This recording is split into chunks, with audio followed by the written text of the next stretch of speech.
శ్రీ విష్ణు రూపాయ నమశివాయ. ఆళ్వార్లో తొమ్మిదవ ఆయన శూద్రవర్ణానికి చెందినవారు. శ్రీ మహావిష్ణువు యొక్క పుట్టుమచ్చ శ్రీవత్సం అంశతో జన్మించారు.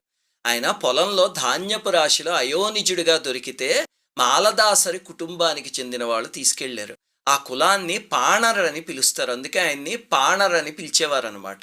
శూద్ర కులమని అస్పృశ్యుడని ముద్ర వేసి శ్రీరంగం ఆలయంలోకి ఆయన్ని రానిచ్చేవారు కదా! ఆ కాలంలో ఇలాంటి పైత్యాలు విపరీతంగా ఉండేవి.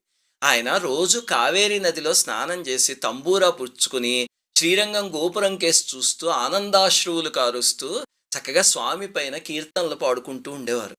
రోజు స్వామి అభిషేకానికి ఆ కావేరీ నది నుంచి అర్చక స్వాములు నీళ్లు తీసుకువెళ్ళేవారు.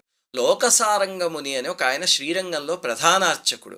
ఆయన బయటికి వచ్చే సమయానికి అస్పృశ్యులు ఎవ్వరూ అసలు ఆ నది దగ్గర ఉండకూడదు అని ఆయన ఒక రూల్ పెట్టాడనమాట. ఒకరోజు పాపం పాణర్ గారు అక్కడ స్నానం చేసి